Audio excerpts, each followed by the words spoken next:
आज महाराष्ट्र दिनानिमित्त व कामगार दिनानिमित्त सर्व जनतेस व इथं आलेले सर्व कर्मचारी बांधव व तसेच समाज बांधव सर्व मान्यवरांना शब्दसुमाने स्वागत करून इथं 1-2 मिनटं मी बोलण्याचा प्रयत्न करतो. का तर पहिली वेळेसच मी उभा टाकलो गावामध्ये आणि साहेबाच्या कार्यक्रमाच्या निमित्तानं तर 4 शब्द बोलावं असं वाटलं.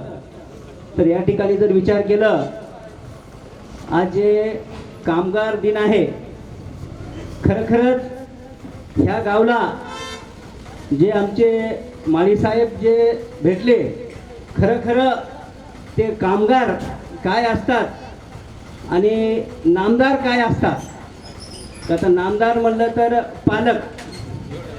का तर आपल्याकडं 2 प्रकारची व्यवस्था आहे, एक राजकारणाच्या माध्यमातून आणि एक प्रशासनाच्या माध्यमातून. जर या ठिकाणी जर विचार केलं तर त्यांनी या गावला पालक म्हणून आणि सेवक म्हणून त्यांनी दोन्ही पद या ठिकाणी अगदी उत्तम प्रमाणे या ठिकाणी त्यांनी राबवले असं मला या ठिकाणी म्हणायचं आहे. तसं जर विचार केलं तर या गावामध्ये ठक्करवार परिवाराच्या नंतर जर गावाला कोणी ओळखीले असेल तर ते माळीसाहेब ओळखीले.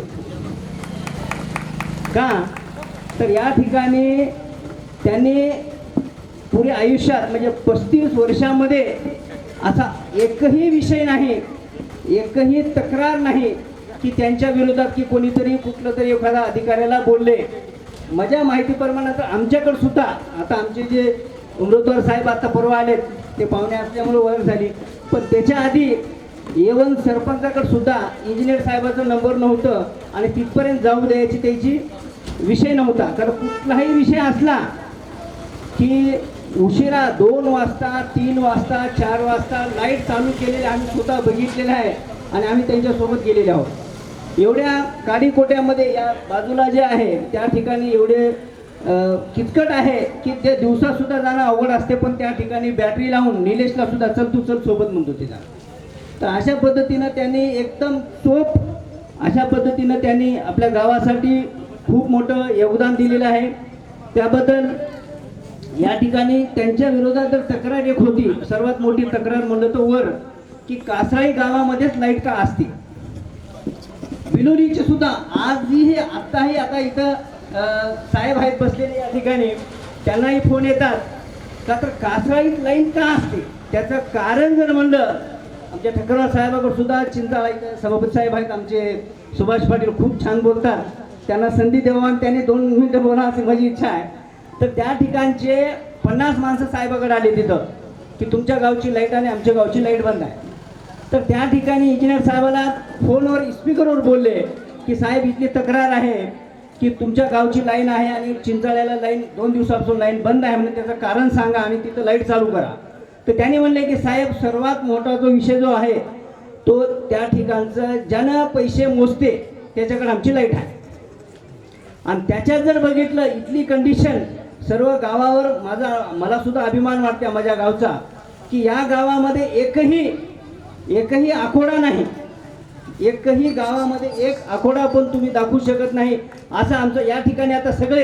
आता आपल्या नांदेड जिल्ह्यातले सगळे कर्मचारी आणि आमचे कंडेवर साहेब व्यवस्था म्हणजे पूर्ण लाईनची व्यवस्था करणारे इथे कंडेवर साहेब पण आहेत की त्यांनी पूर्ण कोणालाही सर्वे करायला हवा म्हणावं. एक ठिकाणी सुद्धा तुम्हाला इथं वीज चोरी मिळणार नाही. आणि त्याच पद्धतीनं दुसरं जर म्हणलं तर साहेबाची अशी हुशारी की आता मे आहे, आज 1 मे आहे, तर साहेब जर 10 तारीख राहिली तर साहेब म्हणतात की तुमची 5 तारीख लास्ट आहे, 5 तारीख लास्ट आहे बरं का, नसेल तर नंतर कट होती. आणि इकडे बघितलं 10 तारीख आहे 5 तारीख का सांगतो, बरं सांगू द्या म्हणतो ते, ज्याने बघले बरं म्हणू द्या म्हणतो ते 10 तारखेपर्यंत जातो. पण साहेबाचं कसं की पहिलेच 5 दिवस पहिलं पैसे भरून घेत होते आणि वरी म्हणत होते की साहेब आमच्या गावामध्ये माझे आमदारचं मोठं गाव आहे, त्या गावामध्ये वीज चोरी नाही, त्या गावामध्ये 100% वसुली आहे, त्यामुळं मला त्या गावात लाईट पाहिजे. म्हणले की घ्या लगेच लाईट चालू. मग कंडिशन दोन्ही कडली काय केली त्यांनी साहेबांनी की एकतर इकडं प्रशासनाला म्हणजे विषय काय आहे, लाईट बिल वसुली घ्या, वसुली, वीज चोरी नाही. आणि इकडे जर बघितलं तर गावासाठी काय सेवा पाहिजे. तर आज घडीला सुद्धा आजपर्यंत त्यांनी ते टिकवलं. त्याच्याबद्दल सर्व गावकऱ्यांच्या वतीनं मी माझ्या मनेर समाज संघटनेच्या वतीनं मी त्यांचे जाहीर या ठिकाणी आभार करतो. आणि अशीच त्यांची आम्हाला सहकार्य राहो एवढीच अपेक्षा करतो. जास्तीचा वेळ न घेता